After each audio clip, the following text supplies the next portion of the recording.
Welcome, everyone, to Mental Health Monday. We are so happy that you are here with us today again. We look forward to this each and every week when we are going live with all of you. Please put in the chat where you are viewing from. And if this is your first time, please let us know because we want to say a very special welcome to you. And I know last week we had someone from Pakistan. Um, I think that was and maybe Canada, but it's always fun. It's always fun to see where you're viewing from. Dr. White, good to see you and to have you here and hosting with me as always. It's a blessing. Looking for, Greetings. yes, Happy good to Manic Monday. Yes, Manic Monday. My Monday was very full, and my Sunday was very full. So I literally was like, "Is this Tuesday or Monday?" Because I felt like Monday. I mean, I felt like Sunday was full, Very but disorienting. yeah, it was a manic Monday. But we're here now, and so I'm happy that the day is almost over. Almost over. Won't be complete until our Mental Health Monday is over. We're looking forward to the topic which is question and answer, but we expanded the question and answers. We are going to be answering mental health questions in general to the best of our ability, which the ones we are qualified for, right? Well, Dr. White's Absolutely. qualified for all of them. Absolutely. For the ones Wow. that I'm qualified for. Wow. But we're still taking relationship and marriage. If that's your question, we'll definitely take a stab at those again as well. Those are always a lot of fun. All right, California. Rob Green, good to see you here. And you watch each week. Well, thank you. We are happy that you watch every week. Rob, we're in That California. yeah, where? It's like that's like saying Texas. I know, right? Because we know that's Dr. White's home base. Oh That yeah. is my state, and since I was born there, Dr. White, Wow. I'm a you've been transplant. planted there I'm a for many transplant. years now, but it's Yeah. still my state. I'm gonna show some respect. Thank you, thank you. That's my state. So Good yes, deal. please just let us know where you're viewing from, and if you want to start putting in questions, you can do that as well. Absolutely. But we are Absolutely. just happy you are all here with us uh, this evening. Okay, Santa Cruz. Okay, Oh, that's beautiful. That's beautiful yes, it country up is there. beautiful. We That's not far from where we moved from 4 years ago, so very close to the Bay proper. Santa Cruz, don't necessarily call it the Bay, but it's right above the Right Bay on the nearby. coast, and so that's a beautiful area. I grew up going to SoCal camp meetings, so I'm very familiar with all of the Santa Cruz spots. Let me tell you, the best vegetarian restaurant in Santa Cruz. It is called Dharma's, and I'm Dharma. sure Rob Green may know, but Dharma's is like it is a beast of a vegan restaurant. Like Oh. I can't even tell you, it's just great food, big portions. I miss it. My daughter is a total foodie, so Your daughter? yes, she is. She would love it. She would love Yeah. it. She would That sounds absolutely love it. delicious. But is that like Indian? Does that sounds kind of East No, Indian? it's called Dharma's, but it's vegan. Everything is vegan, and so Okay. it's they have all types of food there Mm. that's vegan. So they'll have vegan enchiladas. This barbecue burger that I always get is so amazing with like soy curls. It's like a sloppy Joe, but I can't even explain it. The salads are amazing. They make their vegan. You guys are gonna make me go on and on about this. These are not your questions. You're making me go on and on. The Yeah, biggest portions. But anyway, if you're in Santa Cruz, you should go to that restaurant. They should absolutely. pay me for that plug. Seriously, like I feel like driving to Santa Yeah, you Cruz. feel like driving. It would probably take you 8 hours, maybe nine, maybe more. I thought it was. Isn't it closer than San Fran? It is only like an hour closer. So then it'd probably be about 5 hours. San Fran is like 6 hours from me. Oh, I don't know why I thought it was Yeah. further. No, it's further, Dr. You White. think so? Hey. I'm sorry because it would take you. I'm really from the Central Coast, right? So that San Luis Obispo area, that would take you 5 hours, and then it would take you 2.5, almost 3 more hours to get to San Francisco, depending on how you Interesting. drive. Interesting. Yes. I'm telling you, I'm the true Californian. I used to live in San Diego, drive all the way up to the Bay Area sometimes. I know that whole coast. And I know how long it takes. Okay, guys, I know you didn't come to hear about our vegan food and oh, okay. Okay, all right. So, okay, Rob, okay, you've seen us all. Okay, at Campbell. Okay, welcome. That was our church, and yes, Brother Terry was there, and me and Pastor. That's great. Well, it's good to see you here on Mental Health Monday. All right, guys, you can put your questions in. Yeah. Oh, Rob Green, your daughter is in Slow. She lives in Slow. That is where I mean, I've lived in San Luis Obispo and I was born in Santa Maria. So that's my real home. Wow. Your Blessings to your real home daughter is where were you born? in Santa Maria, Santa Maria. which is 30 minutes from San Luis Obispo. I know those people are like, what are these names? Where are these towns? But A lot of Santas. a lot of Santas, a lot of Santas. California Insane. was Mexico. That's why. There you go. There Like, you go. that's why. But guys, we are taking your mental health questions, not just giving you a tour of California, but we are taking your questions. So I think we got something from Enoch. Enoch Okay. made this question. He's like, um, I regularly listen to a sermon Oh, let's see. Let's see if I uh, can put it up. Let's by see. Okay. Benjamin. Is that where he's saying, Yeah. okay, is And this where it's saying, is this true? High cities example of Israelites. he Is wants it us to this be, one about the Israelites? Is that the question you're about to that you want to answer? Because I can put it it's on the screen. yeah, Enoch is coming and I regularly listen. Oh, So there's a four question. There's a question before that. oh, there's a question Um, before that. so it's a bigger, it's almost like looks almost like a mini paragraph. I regularly listen to a Oh, got it. sermon. Yeah. Okay. All right. Here we go. Yeah.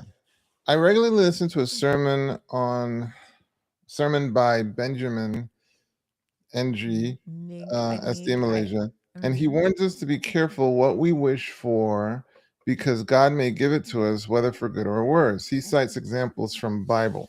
Okay. You want the first crack?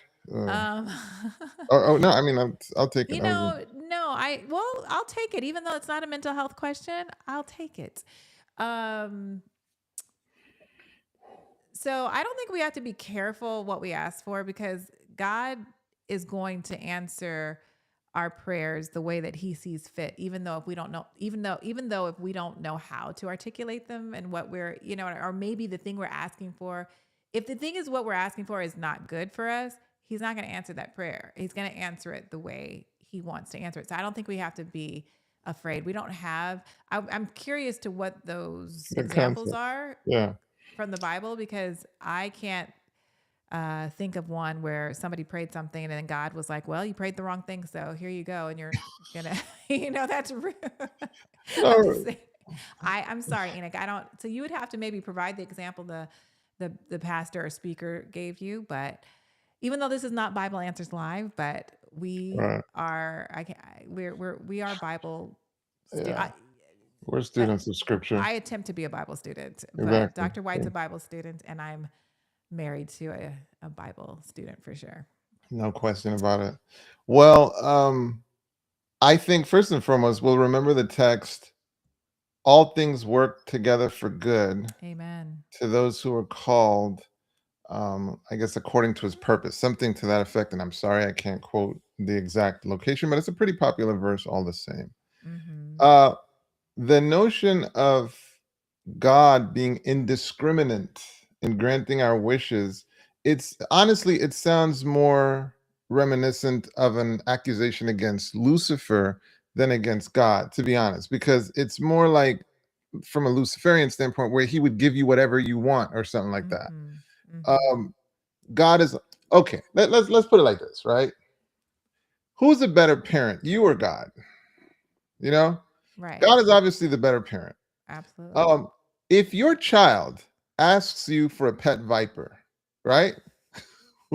Would you be like, okay, you asked for it, here you go? Right. And we are mere mortal, but we would never do that to our child. Now the question is God, does God have more capacity for love than we do? Does God have can is it even reasonable for us to compare ourselves to God in terms of Mhm. love and empathy? So Mhm. obviously, then, if I ask for something and it's not truly good for me, he's not going to grant it. But here's what I would say: there are lessons we need to learn in our salvation journey. Okay. Mhm. Mhm. And sometimes there are some things we may request where God may see fit to say, this is going to help you in your salvation journey. But I think we can rest assured that God means well for us. Um, and and I mean, yeah. So I'm not trying to clown the minister who's like, be careful. And the other piece that I wanted to add to that is, I think the danger is when our requests are totally focused on just what we want rather Mhm. than requesting something that is connected to the grander scheme or what you might even perceive as the grander scheme. I Right. think when we're requesting something that is just completely self centered, I think that's when we're more vulnerable to quote unquote ask for the wrong things. Mhm. And so that the warning I would take from the statement from that minister is, as best as possible, connect your ambitions to the grand scheme, Mhm. because that's going to protect you from making some of these requests that would throw you off. And the other Mhm. thing, so now how do you connect to the grand scheme? How do you even know what the grand scheme is? Now that underscores why we need to take the time to be as connected to God as possible so that we can be connected to his grand scheme. Right. Absolutely. Okay. Yes, I know someone just tuned in and said, I was wondering what the topic was. Well, the topic is we are taking your questions, but we're taking your questions about all mental health topics. We're not just talking about marriage and relationships and being single. We're taking those questions too. If that's the questions you have, but we are taking the questions about any mental health topic that you have, and we will do our very best to answer them. All right. Um, So, and if we don't get any other questions, I'll ask you a question yeah, go ahead. related For to sure. mental health. Okay. So it's a young couple, It's a and young couple. it's a young couple. Okay. You're in a restaurant, Mm-hmm. and you're on one of your date nights, right? Mm-hmm. And maybe your husband gets up to, I don't know, run to the bathroom or something like that, and you know they look over to you and they're just like, I so admire your relationship. I so Mm-hmm. admire your relationship. Give us a tip.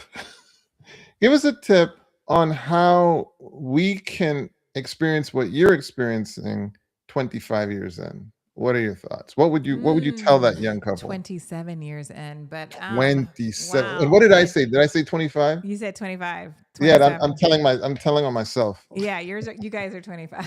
Yeah, we're um, young bucks. yes, let me think. Okay, I a tip. What have I learned the most? There's so much, but of course, I mean, we talked about this last week. I mean, that's huge, and I had an opportunity to practice it this week, or late last week, I should say, because we talked about not going to sleep or not letting the sun set on our wrath. Oh, And I got okay. a chance to practice that. And I That's literally funny. was like, "Oh boy, I was just thinking about talking about this." That's funny. But seriously, that is a huge thing to be able to learn how, and that just takes me back to how to communicate. So, learning how to communicate with empathy and understanding, l- be, gathering enough maturity to be able to let my husband know, okay, we need to continue to talk about this, but right now we both can't emotionally talk about it. So let's take a break and then let's come back later and let's deal with it before we go to bed, before the day is completely over.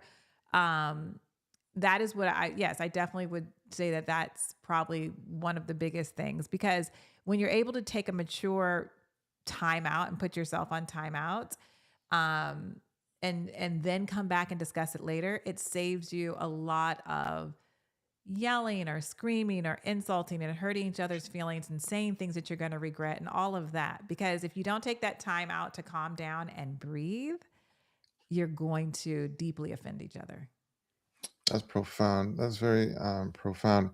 Now, let me ask you this question as a follow-up. Okay. What do you tend to do in the cooling off period? What do you tend to do to cool yourself down? Yeah, that's a good question. Good follow up.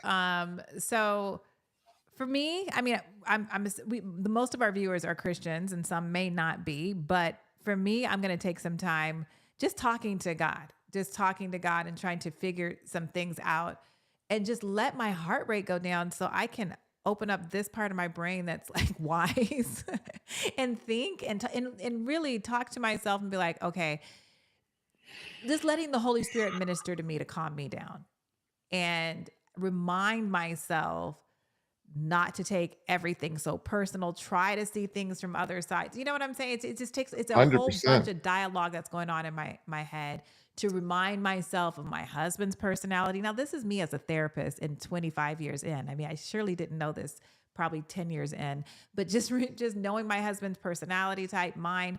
So considering that in the situation, how is that impacting what we're discussing and why we're so upset? So basically giving therapy to myself.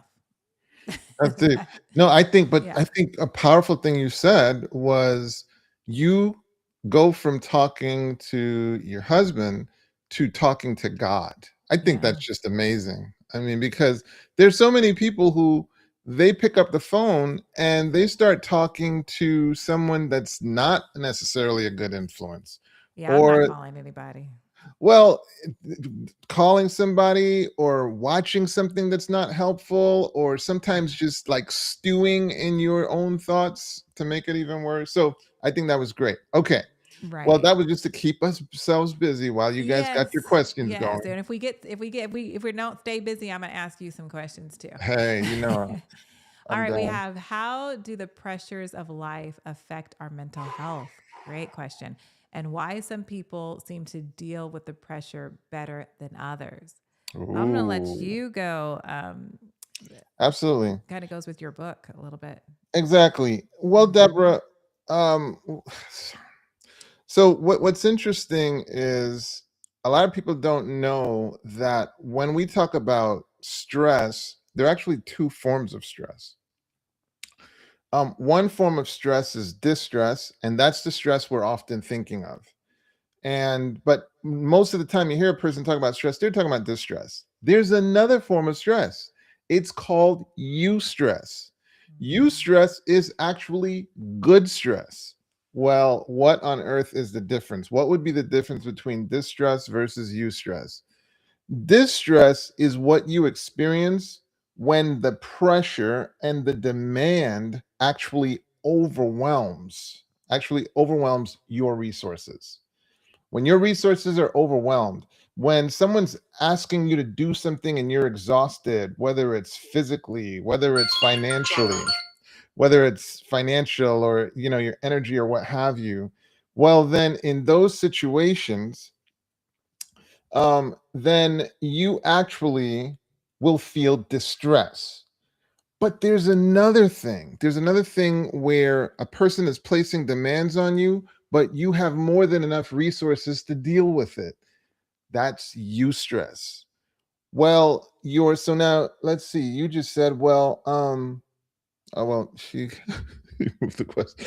So let me see. So then you said, and why do some people seem to deal with life's pressures better than others?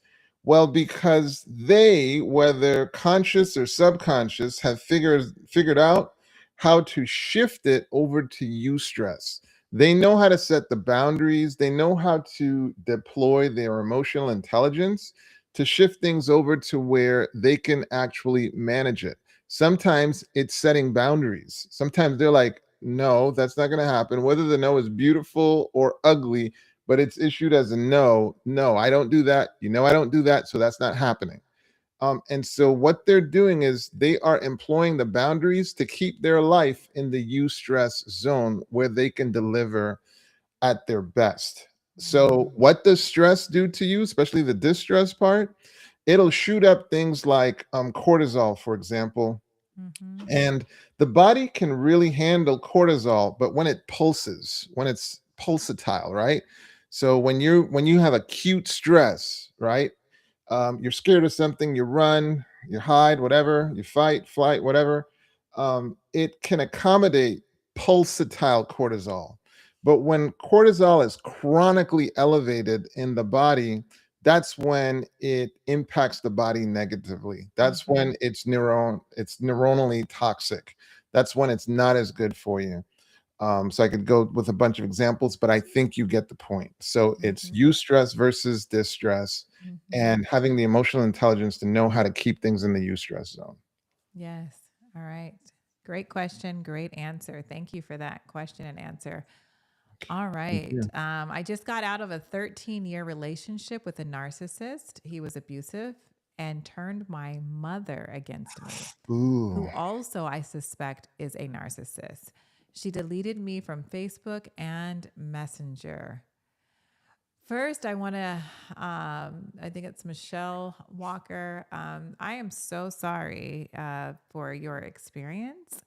It's, hmm, I don't, again, know if that official diagnosis is what he had or even what your mother has, but it's still the actions are still, it's very disheartening to have, and your mom, turn what you feel like was turned against you. I don't know if this is a question. It's really just a situation. And so I really am sorry. And I'm sorry you went through that and experienced that. Um, I would definitely, to being in a relationship, whether that was, even if he's not a narcissist, but it was just emotionally abusive, or if it was just, to be in it for that long, definitely think seeing a therapist in your local area would be definitely not a bad idea, because 13 years is a long time. well And said. definitely want to encourage you to do that, and to hopefully the relationship with your mom can be um, even some family counseling if your mother would be open to that. I don't know the situation, but that would be my encouragement for your situation that you are in. But I'm sorry that you're going through that, because that's not easy. At all. Yeah, I'm gonna leave that. I think you answered that pretty thoroughly. Okay, let's see. um, all right. Okay, here's another question. All right. Thank you to me. Well, thank you. You're welcome. What is the best way to love to deal with a nosy older neighbor that has no boundaries and shows up and knocks on my door whenever to ask to help with things? Wow. Hmm. Dr. White. There we have it. Okay. Well, thank you so. Oh, Denise, my Okay, friend. that's Denise. Oh, that's Oh, both of that's our awesome. friend. Hi, Denise. Exactly. Denise. Denise is a communication expert, so She is. She yeah. is. Yeah. So let's see. Best way in love to deal with a nosy older neighbor that has no boundaries and shows. Okay. Well, I think in this kind of situation, Denise, you would pause for a second and think in terms of how you want to experience this relationship.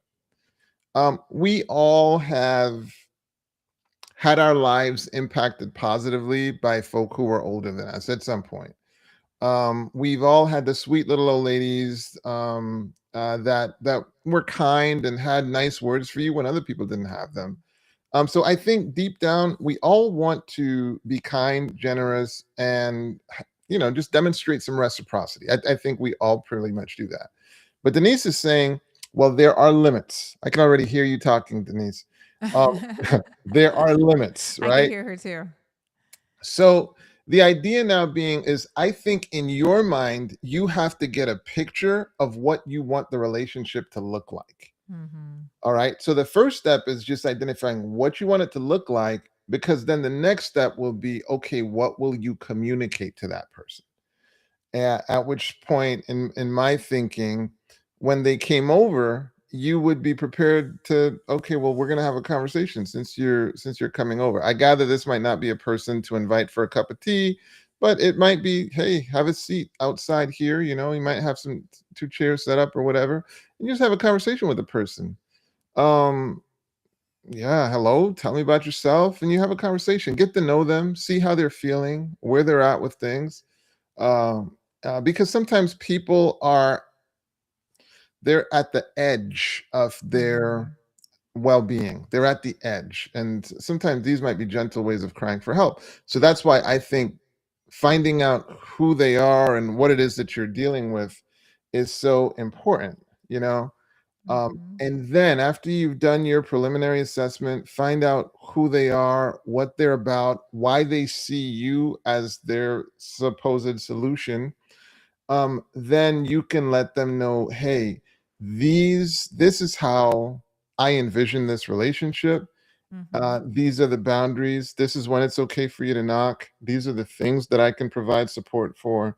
And for those other things, I would recommend you go somewhere else. Um, but yeah, you now have a setting where you can frame how you want things to unfold. Yeah. Obviously, I can't give you specific advice to the situation because I don't know the Right. situation. I don't know if the person's dangerous, and I don't know those details. But I just want to say those are some of the general principles: is assess well, get clear on what you want, get clear Mm-hmm. on what you need, what you want, and then you can start strategizing on how you want to communicate it. And then you have the conversation with the person, understand where they're coming from, and then you know how to then fit your demands into that situation. This is what I would be Mm-hmm. doing. I I hope that was helpful re- to me. yeah, I think that was very good. She said, oh, because she said she did that, even invited to dinner and did that and had the boundary talk. So I guess it sounds like she had the boundary talk and they're still not listening or not honoring your boundaries. So it sounds like that didn't work. Yeah, that's unfortunate. I got, I That want she to went ask. further than I did. Like she's like, I took her out to dinner. Oh my goodness. Yeah. And you had the Mm, boundary. Well, and of course, the boundary talk is not complete without boundary and consequences. true. so, That's so if true. you do X, That then I'll have to do absolutely. Y. Absolutely. And then there's actually in enforcing. And again, we're not advocating for anything crazy like violence or anything like that. Oh, But just look, these are Denise the wouldn't do that. yeah. All right. Well, there are other She people wouldn't. listening to her. Yeah. Okay. Okay. All right. So now you have Yeah. Jasla. Is there a way to develop empathy? Hurt someone greatly, but for some reason, I don't feel much remorse at all. Are some people incapable of changing how they feel about empathy? Ah, Well, we well, need, it'd be nice to know a little bit more details in terms of what you meant by hurting someone. You know, yeah, but I maybe yeah, maybe give a little bit more detail, but in general, um you know, I say praise the Lord that our brains are neuroplastic. So I mean they were there to change, neuroplasticity, they're to change, right? It's not just in a stiff hard thing that cannot, we're really not hard-headed, not really. um Maybe we do some things that we shouldn't do that makes us our behaviors hard-headed, but no, we can learn how to become more empathetic. And again, I'm be honest, I'm going to put this in the Christian realm because if if you're not a Christian to learn and you naturally don't have a lot of empathy, I think it's pretty difficult to it's not impossible, but it is more challenging, I believe, to learn how to be truly empathetic. Because you when you become a Christian, you ask God to give you his love and view people the way he views them. Well, you're going to be dripping of empathy once you experience something like that. And so I think that, but let's just say you're not a Christian and you're wanting to learn how to become more empathetic. You definitely have to um, work on some of your issues that are holding you back. So a lot of times there could be unresolved hurt and pain and trauma that you have not healed from, and that's why you just really don't have a very empathetic heart towards others. Um, you hold your emotions back because you're afraid of getting hurt again. I mean, there could be so many reasons, but if you go through a healing process, you will not, after the healing process, and it's a journey, but once that gets better, your walls to protect your heart, those are going to start to come down, and you can start caring for others, and wanting to assist others, and just having a more loving spirit towards others. So again, starting off with the first statement, our minds are not impossible to change, and new behaviors, we can learn new behaviors. So if you're not born, or you don't, as an adult, you just don't feel like you're very empathetic, we can change. You can change. As humans, our minds can change. I love that. I love that. There are literally like parts of the brain that are associated with empathy. And so, in the event that sometimes maybe you had injury to that part of your brain or something like that, yeah, Mm-hmm. there are scenarios where you could have a difficult, you could have difficulty conjuring empathy. There's a possibility. Mm-hmm. Um, Fortunately, it's rare. Yeah. And I love what you said about neuroplasticity. I think once you know the brain is neuroplastic, then you know that we're capable of change. And the only thing hard about our heads is the cranium. Yeah. But actually the gray matter, the white matter, that's actually very soft. It's very Very pliable to soft. transformation. So not saying it's easy, but Right. yeah, there's hope. Yes, yes. All right. We have another question. Any ideas on finding purpose? I've done marriage, kids, and don't value things um as house, cars, etc. for motivation, as most people use to motivate. Rob, are you Christian? Just curious. Because I that think, yeah, if concept. it's Rob Green and he said that's the one that said he saw us at Campbell Church, I would say so. I think he is a Okay. Christian. Well, let me know if you identify as Christian, Rob. All right, you gonna take the first stab? I was gonna let you, since I Okay. took the first stab at the last one. Okay, no problem. So at the Mastermind Institute, we have a branded approach to purpose.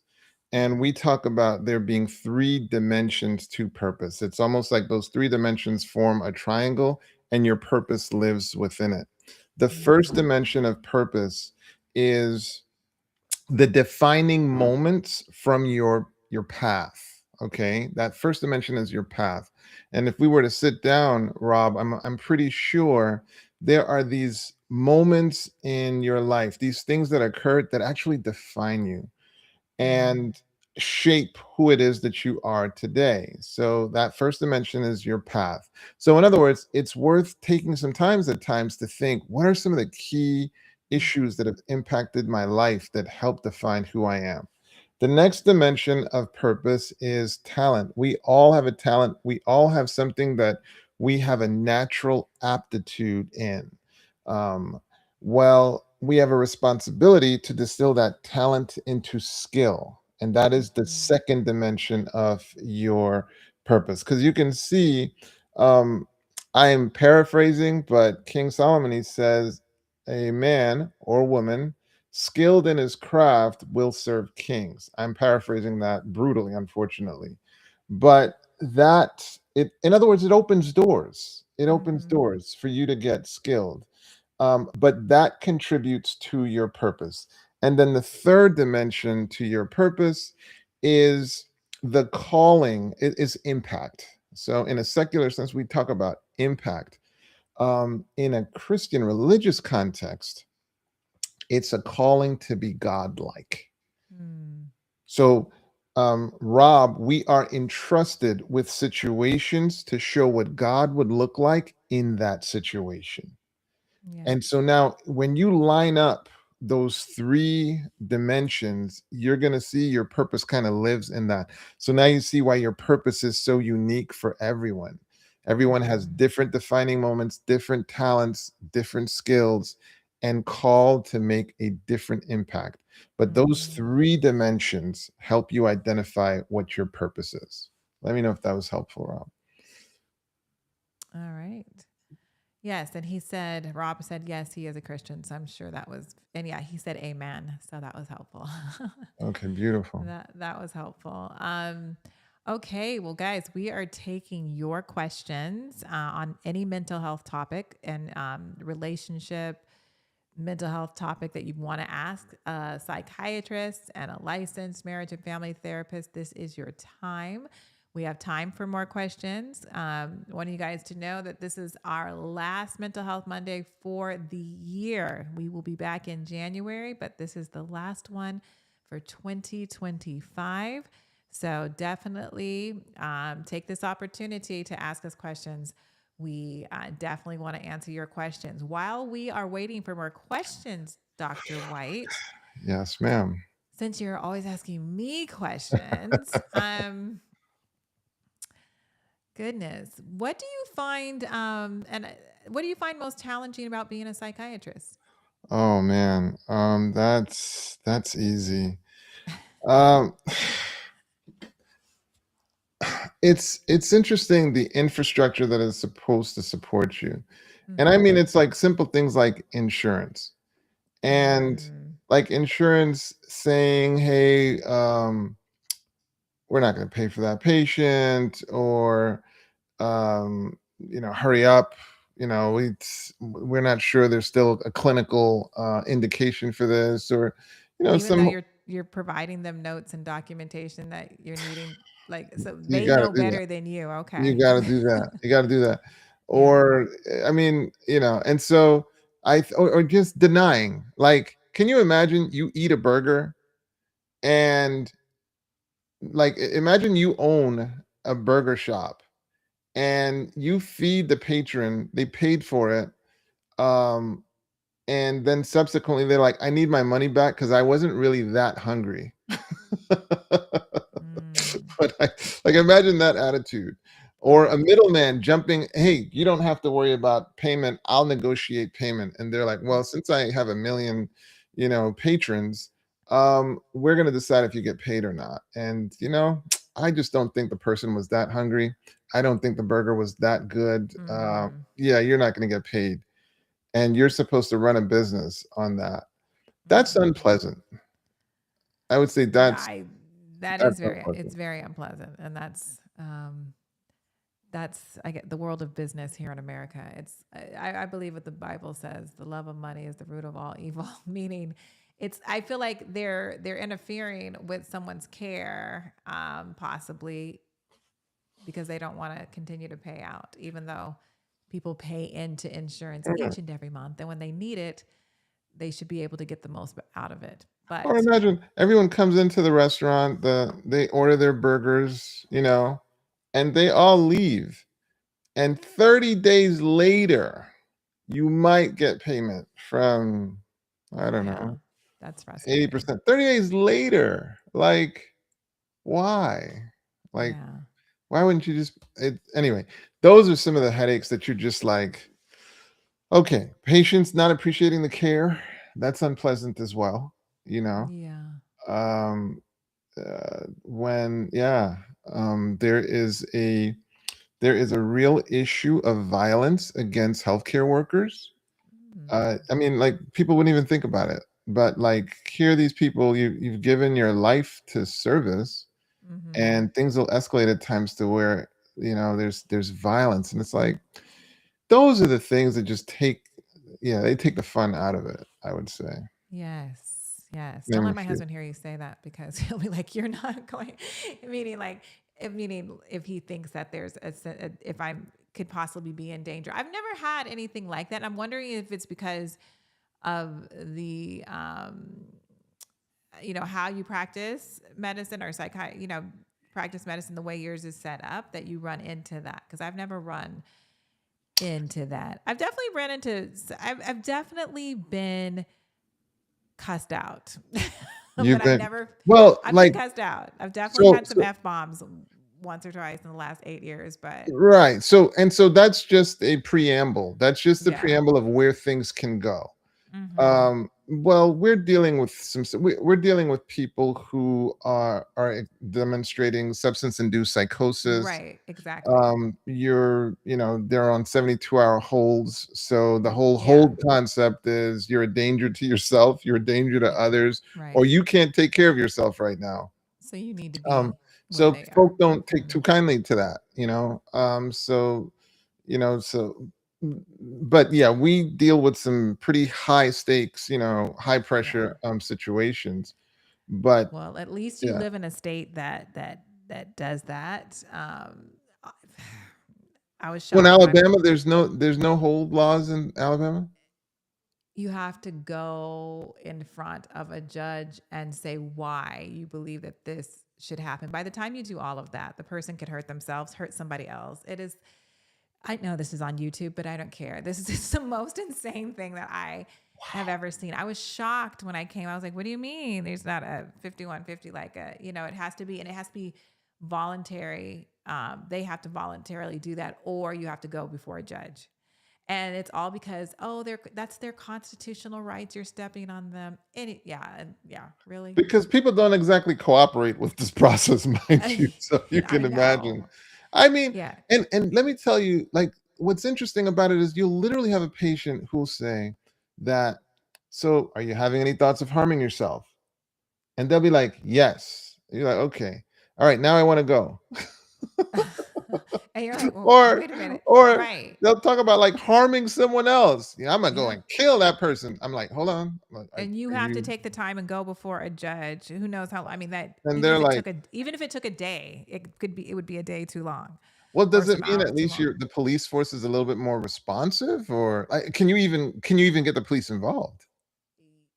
You can, but they're just gonna, and they will take them to, if they get involved, they would just take them to one of the local hospitals, but they can voluntarily leave the hospital once they get there.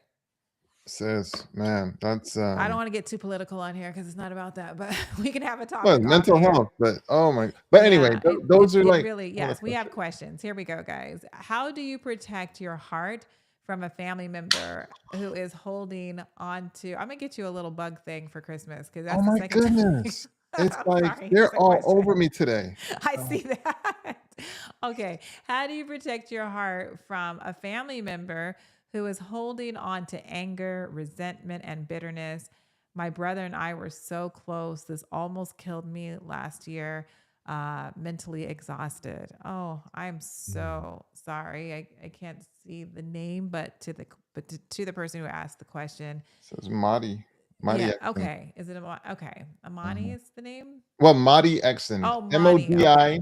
Exon, Okay. Well, Madi Exon. Monty, I'm so sorry to hear that. That is very difficult when you're at odds with someone you love, um, and they're just not letting it go. There's really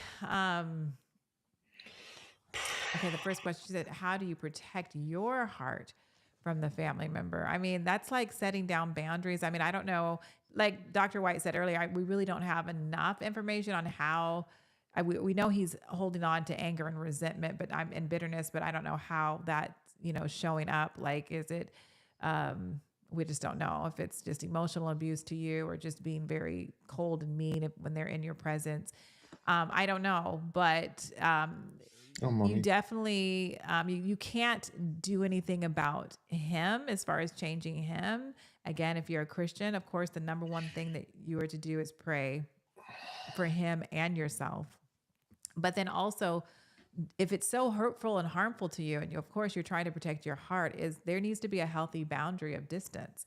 Um, People, even family, is not allowed to abuse you. You can lose the family card, if you will. That doesn't give you the right to treat people mean or be, also hold on to resentment, but you can protect yourself from a hurtful situation.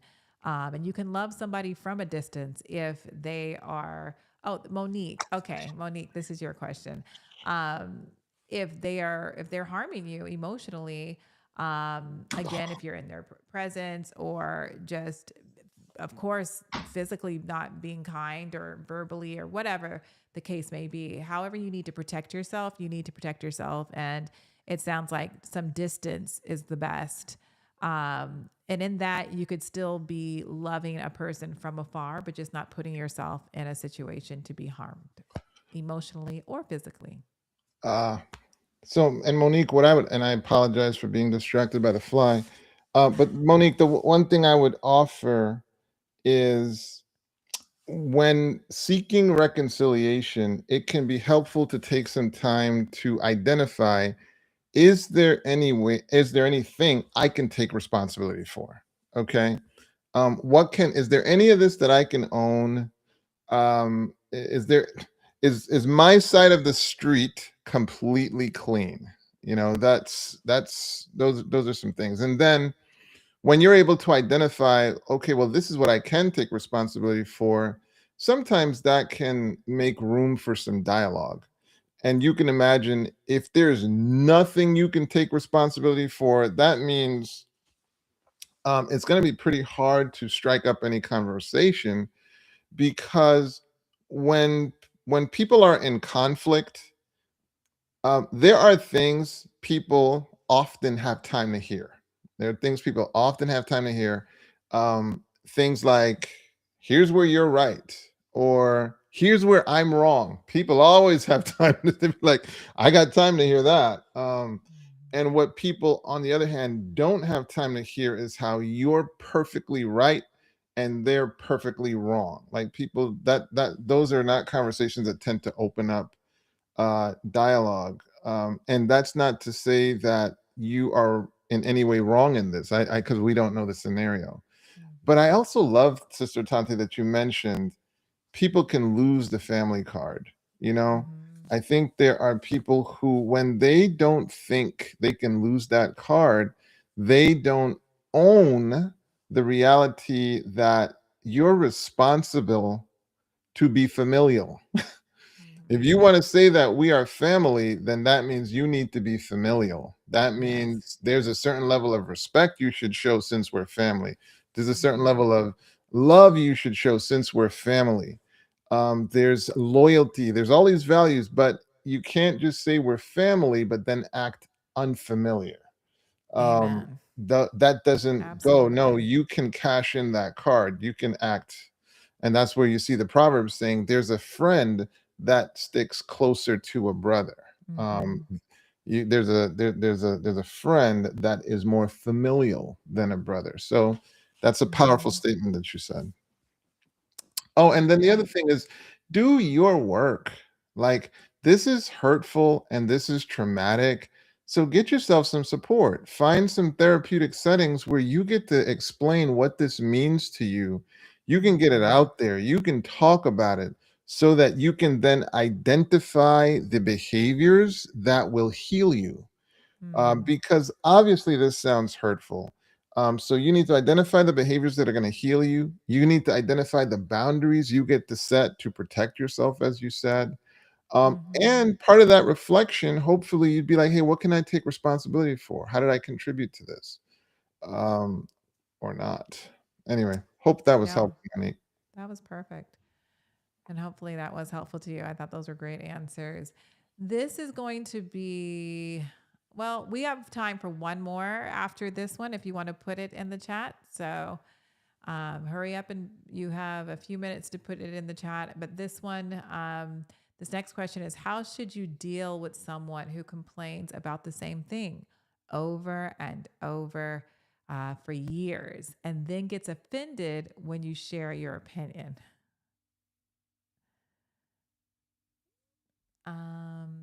All right. So, how do you deal with someone who complains over the same thing? So they just never are getting over anything and gets offended. You know what? I would probably stop sharing my opinion because it's just like a cycle at this point. Um, and I don't know the situation. I mean, specifically, but if they keep complaining and you keep sharing your opinion, and then they get upset with you, it's kind of pointless. And it just sounds like, you know, some individual counseling, possibly depending on what they're complaining about, some family counseling. I mean, there's a reason why they do have that spirit of complaining and just never being satisfied and never being able to see things through somebody else's lens. I mean, there's a lot there. So there's a reason why they're doing that, but I think you're probably just going to frustrate yourself if you keep answering. I would just be like, smile at them and be like, okay, well, I'll pray about that for you. Or I don't know, something where you're not actually giving an opinion because it's kind of pointless. Sounds like it's pointless. What are your thoughts, Dr. White? First of all, yeah. Well, since we only have you, that's why we always want to check and see, hey, am I doing everything I can? Mm, And sometimes when a person is saying something over and over and over again, sometimes they're wanting to be heard a certain way that perhaps they're not experiencing. mm, And so that's mm, why they keep coming at it again and again and again. And sometimes let's say they were traumatized or something like that. I know it might not be that, but let's just say that it is. There are people who they've been traumatized, and you're feeling like, hey, can we get over that now? Can we move on? And they're not thinking that they want to get over it. So when people get the experience that they've been heard the way they want to be heard, uninterrupted, you were present, you were asking them questions, and I know, Shane, you're probably like, dude, I did all that. So this might be for the benefit of the listening audience. Um, but when they are heard the way they want to be heard, that sometimes is what will have them say, okay, I feel at peace. And as a person who listens to people professionally, when people feel heard, and Sister Tanta, you tell me if you've experienced this. When people feel heard, tell me if you've seen this before. mm-hmm. Whether it's they cry, whether it's, but they'll be like, Oh, yeah. you'll see them take that breath of like sad, like, I got it Mm-hmm. out. Like, I call it an emotional bowel movement. Like they just Yeah. and so that's what good listening Mm-hmm. facilitates. Good Mm-hmm. listening facilitates an emotional movement. Yeah, And absolutely. a lot of times we're leaving people emotionally constipated. Okay? Like we're interrupting their process. Oh, most. We're asking Mm-hmm. the wrong questions. We might, Mm-hmm. talk over them. And sometimes our body language communicates again. Yeah. You're saying this again. Right. And it can feel pretty crushing when you don't Mm-hmm. feel like you're being heard the way you want to be heard. Again, I'm not trying to say that you're not doing a great job listening and all that, but I just mean, since you asked the question, that would be my feedback. Yes, and you said you asked if I've ever experienced that. I experienced that with clients the most, using the tool that I talked about earlier, or I've done on other programs, with empathy and understanding. Because when you're listening with empathy and understanding, you can't the tools, or you can't interrupt. You're not preparing your defense. You're really listening, like your ear. I tell the clients, imagine your ear to your spouse's or this person's heart, like you're trying to Ooh, hear their pain and all of these things. And so when I'm telling you, a lot of times when the couples do this, you know who just breaks down crying because they have an emotional movement, if you will, um, are the husbands, because they, for so long, they just have never really felt heard and they just break down when their spouse, and it goes on both sides, but I do see it a lot with husbands when their wife is just listening to their pain and they're understanding where they're coming from and they feel heard, and then they just let out the emotional side with the cries, but they're happy, they're satisfied cries of, I'm so happy you finally understand how I feel. And I think the funny thing is like people like kind of run over with tissue and all this kind of stuff. Like, look, man, nobody ever died from letting the tears flow or like Right. whatever, a little Let the snot. But tears like, flow. but this process is so sacred. Don't Hmm. interrupt it. Just let the person be, you know. Yes, And most it's definitely. not uncaring, but it's I'm way more interested in you divulging what you need to divulge and you getting Hmm. it out than telling you, I need you to sanitize yourself for my benefit. No, it's Absolutely. I'm focused on you having the moment you need to have. Hmm. Absolutely. Well, all of our guest and viewing audience, not really guests, guys, your viewing audience, our Mental Health Monday family. This was our final episode for 2025. We will be back in January of 2026. I don't have that date yet. We'll see. We have our third grandbaby that's coming on Oh wow. January. Did I not tell you that? January 12th. I don't think so. I said she. I don't know if it's a she or a he. We're all going to be surprised. So when the baby comes, so Guys, that's we see y'all in February, okay? We already know. you never know. Well, we'll Yeah, see. right, right. No, I can't be in Austin forever. We have to come home. I got But you. even from Austin, we could do some broadcasts. So No worries. we will let you know when in January, but we will be back in 2026 at the beginning Absolutely. of Absolutely. 2026. Absolutely. So definitely we want to wish you all a Merry Christmas and a Happy New Year and just a time to enjoy family, and just reconnect to the ones that you love, and hopefully just get some downtime.